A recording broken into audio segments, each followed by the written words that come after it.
نعبد و نصلی علی رسولہ الکریم اما بعد فاعوذ باللہ من الشیطان الرجیم بسم اللہ الرحمن الرحیم۔ السلام علیکم ورحمۃ اللہ وبرکاتہ۔ آج مجھے جس موضوع پر لب کشائی کرنے کا موقع ملا ہے اس کا عنوان ہے تقویٰ کی اہمیت۔ حضرت اقدس مسیح موعود علیہ السلام فرماتے ہیں کہ حقیقی تقویٰ کے ساتھ جاہلیت جمع نہیں ہو سکتی۔ حقیقی تقویٰ اپنے ساتھ ایک نور رکھتی ہے، جیسے کہ اللہ تعالیٰ فرماتا ہے یا ایھا الذین آمنوا ان تتقوا اللہ یجعل لکم فرقانا ویکفر عنکم سیئاتکم ویجعل لکم نورا تمشون بہ۔ یعنی اے ایمان لانے والو، اگر تم متقی ہونے پر ثابت قدر ہو اور اللہ تعالیٰ کے لیے تقویٰ کی صفت میں قیام اور استقامت اختیار کرو تو خدا تعالیٰ تم میں اور تمہارے غیروں میں فرق رکھ دے گا۔ وہ فرق یہ ہے کہ تم کو ایک نور دیا جائے گا جس نور کے ساتھ تم اپنی تمام راہوں میں چلو گے، یعنی وہ نور تمہارے تمام افعال اور اقوال اور قوی اور وہ اس میں آ جائے گا۔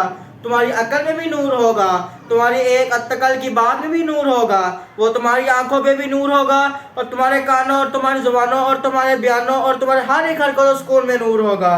اور جن راہوں میں تم چلو گے اور وہ راہیں نورانی ہو جائیں گی۔ غرض جتنی تمہاری راہیں، تمہاری قوی کی راہیں تمہاری ہوں، اس کی راہیں وہ سب نور سے بھر جائیں گی اور تم سر پا نور میں ہی چلو گے۔ یہاں اقدس مسیح موعود علیہ السلام فرماتے ہیں کہ صرف دعویٰ ہی کافی نہیں کہ میں اللہ تعالیٰ سے ڈرتا ہوں اور اس کا تقویٰ اختیار کرتا ہوں، بلکہ اگر اپنے عمل سے یہ ثابت کرو گے کہ اگر مجھے کوئی خوف ہے تو صرف خدا کا خوف ہے، اگر مجھے کوئی خوف ہے تو صرف یہ کہ میرا خدا مجھ سے ناراض نہ ہو، میں کوئی ایسا کام نہ کروں جو اس کی ناراضگی کا باعث بنے۔ دنیا کی ہر چیز سے زیادہ مجھے خدا محبوب ہے، اور پھر یہی نہیں کہ کبھی اس کا اظہار ہو گیا اور کبھی نہ، بلکہ اب یہ تمہاری زندگیوں کا حصہ بن جانا چاہیے۔ کوئی دنیاوی لالچ اور کوئی رشتہ تمہیں خدا تعالیٰ سے زیادہ محبوب نہ ہو تو پھر کہا جا سکتا ہے کہ تم میں تقویٰ پیدا ہو گیا ہے۔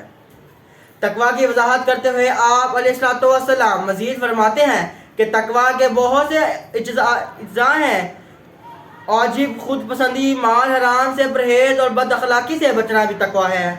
ایک حدیث میں ہے کہ اگر خاوند اپنی بیوی کے منہ میں لقمہ بھی اس لیے ڈالتا ہے کہ خدا کی رضا حاصل کرو تو اللہ تعالیٰ اس کا بھی ثواب دیتا ہے۔ بس جو کام بھی آپ اللہ کا خوف دل میں رکھتے ہوئے اور اس کے پیار کو حاصل کرنے کے لیے کریں گے وہ تقویٰ ہے۔ اور جیسا کہ میں نے کہا کہ اس سوچ کے ساتھ اپنا ہر فعال کر رہے ہوں گے تو پھر دنیا کی کوئی طاقت کبھی آپ کا مقابلہ نہیں کر سکتی، اور نہ صرف اپنی جماعت لحاظ سے مضبوط ہوگی بلکہ ذاتی طور پر بھی معاشرے میں آپ کا مقام بلند ہوگا۔ آپ کے مال اولاد میں خدا تعالیٰ برکت نظر فرمائے گا اور آپ کو عزت کا مقام عطا فرمائے گا۔ تمہیں خوشخبری ہو کہ کرب پانے کا میدان خالی ہے، ہر ایک قوم دنیا سے پیار کر رہی ہے۔ حضرت مسیح موعود علیہ السلام فرماتے ہیں اور وہ بات جس سے خدا راضی ہو اس کی طرف دنیا کو توجہ نہیں۔